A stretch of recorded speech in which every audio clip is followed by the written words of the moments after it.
আলাইকুম ওয়া রাহমাতুল্লাহি ওয়া বারাকাতুহু। দূরে কাছে যে যেখানেই আছেন সকলের উদ্দেশ্যে একটা কথা।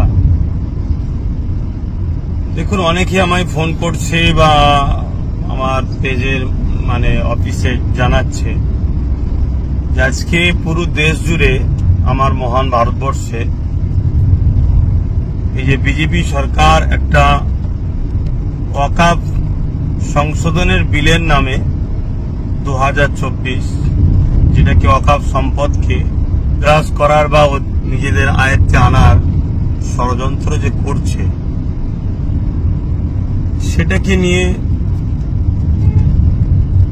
আমার বক্তব্য কি, আমার কোন রকম সেরকম বাইট কিছু দেখছেন অনেকে জিজ্ঞেস করছে। দেখুন, দুঃখ লাগে এটাই যে আজ আপনারা ভাবছেন, আমি বিগত 3-4 বছর ধরে বলছি এমন একটা দিন আসছে সবকিছু আমাদের হাত থেকে বেরিয়ে চলে যাবে। আমি তো ওয়াকফ সম্পত্তি নিয়ে কলিকাতার রাজপথ থেকে শুরু করে বাংলার অলিতে গলিতে 3-4 বছর ধরে আন্দোলন করছি যে ওয়াকফ সম্পত্তি এটা মুসলমানদের ব্যক্তিগত সম্পদ, এটা মানুষ দান করে মহান স্রষ্টা রব্বুল আলামিনের নামে। অতএব এটাকে কখনোই কোনো সরকারের হস্তান্তর হতে পারে না। কিন্তু আমরা বিগত দিন থেকে দেখে আসছি প্রতিটা সরকারই যখন ক্ষমতায় আসি ওয়াকফ সম্পত্তির কোটি কোটি টাকা তারা লুটপাট করে, সম্পদকে বিক্রি করে দেয়। তার বিরুদ্ধেও তো আন্দোলন করে আসছি। আমি বারবার বলেছিলাম যে আসুন, ঐক্যবদ্ধ হন, সংগঠিত হন, নিজেদের সম্পদ নিজেরা দখল করুন, নিজেদের ধর্মীয় এটা বিষয় নিজেরা রাখুন, নিজেরা পরিচালনা করুন, নিজেরা এর তত্ত্বাবধান করুন। কিন্তু অনেকে তো আমাকে গালিগালাজ করেছিলেন, অনেক সমালোচনা করেছিলেন, অনেক কিছু বলেছিলেন। হ্যাঁ, আজকে আমার বাইট দেখতে পাচ্ছেন না, কিন্তু লক্ষ লক্ষ মানুষের কাছে আমার সংগঠনের মাধ্যম দিয়ে তাদেরকে এই যে আজকে 2024 ওয়াকফ সংশোধনীয় বিলের নামে বিজেপি সরকার যে সংবিধান বিরোধী যে বিল পাস করার জন্য ঘৃণা চক্রান্ত করছে, তার বিরুদ্ধে ফুরফুরা আহলে সুন্নাত ওয়াল জামাতের লক্ষ লক্ষ যুবকরা, বাপেরা মায়েদের দ্বারা আমরা বাড়ি বাড়ি গিয়ে আমাদের সংগঠনের মাধ্যম দিয়ে ওই স্ক্যান করে যেটা মুসলিম পার্সোনাল ল বোর্ড চেয়েছে, পাটাবাদ যে ব্যবস্থা করতে বলেছে, সে কাজ অলরেডি আমাদের চলছে। বড় দুঃখ তো এটাই, যখন তাপ লাগে তখন তো লড়ে বসতে মন যায় আপনাদের। ফোন করে অনেকে সমালোচনা করছেন। হ্যাঁ, দেখুন, 3 বছর কম বেশি আগে থেকে আমি বলে আসছি যেমন একটা দিন আসছে দিশে হারা হয়ে যাবেন, চোখের পানি নয় খুন বেরোবে। এখনো তো কিছু হয়নি। অনেক গাল দিয়েছেন দাদা হুজুরের আওলাদ নবীর খানদানকে, অনেক গাল দিয়েছেন। সেই দুঃখগুলো ভুলে যায়নি, কথাগুলো ভুলে যায়নি। তথাপিও বলবো, আসুন, যা প্রতিটা মাযহাব, দল, মত সবকিছু ভুলে গিয়ে এই বিজেপির যে চক্রান্ত, আর বিজেপি শুধু আজকে নতুন নয়, কখন কৃষকের বিরুদ্ধে সংবিধান বিরোধী বিল পাস করেছে, কখনো দেশের মানুষের বিরুদ্ধে। এই বিজেপি নামক যে দল আজকে পুরো দেশটাকে শেষ করছে, এর বিরুদ্ধে সবাই সংগঠিত হন। এবং আমরা যে সেকুলারের নামে যেসব রাজনীতির দলকে ভোট দিয়ে ক্ষমতায় এনেছি, তাদেরকে একটু বলুন না লড়ে চড়ে বসতে। এখনো সময় আছে। কৃষক বন্ধুরা আন্দোলন করা শিখিয়েছে আমাদেরকে। উঠুন, জাগুন, লড়াইয়ের জন্য সংগঠিত হন। কারো বাবাখালী সম্পত্তি নয় ওয়াকফ। ওয়াকফ মানুষ দান করেছে আল্লাহর নামে। অতএব এটা আমার ইসলাম ধর্মের ম্যাটার।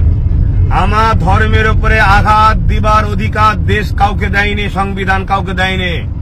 সে যে পদেই বসে থাকতে পারে, সে যদি তার পদকে ভুল রাস্তায় পরিচালনা করে, তাহলে আমাদেরকেও সংবিধানকে সামনে রেখে গণতান্ত্রিক প্রক্রিয়ায় তাকে জাগানো দরকার, যেভাবে কৃষক বন্ধুরা জাগিয়েছে। তাই সংগঠিত হন, আসুন, আগিয়ে চলুন। আজকে পুরো দেশ জুড়ে ওয়াকফ সম্পদের যে বিল যদি পাশ করে ফেলে, আমার মুসলিম কম আমি বলছি, আমরা দিশেহারা তো এমনি হয়ে আছি, আরো দিশেহারা হয়ে যাব, কোনো অস্তিত্ব থাকবে না। আমি বলেছিলাম মসজিদে যাবেন, AK-47 লে দাঁড়িয়ে থাকবে, লাঠিলে দাঁড়িয়ে থাকবে, সেটা করতে চাইছে মসজিদ কমিটি, মাদ্রাসা কমিটি, বিভিন্ন কমিটিতে, কবরস্থান কমিটি, সব কমিটির মধ্যে সরকার তার আমলাকে নিযুক্ত করবে, সম্পদকে হস্তক্ষেপ করবে, তাদের আইনকে প্রয়োগ করাবে, আপনার ধর্মীয় স্বাধীনতা শেষ হয়ে যাবে। এই যে অত্যাচার, এতে মুসলিম অস্তিত্ব তথা ইসলামকে মিটাবার একটা ঘৃণার চক্রান্ত বিজেপি সরকার নিচ্ছে। এই বিল কোনোভাবে লাগু হতে দেওয়া যাবে না। আর এই বিল যদি লাগু হয়ে যায়, দোদকে দোদকে মরার থেকে একেবারে মরে যাওয়া ভালো। তাই সময় আছে, চলুন, আমি ফার্স্টে আছি, আসুন না দেখি।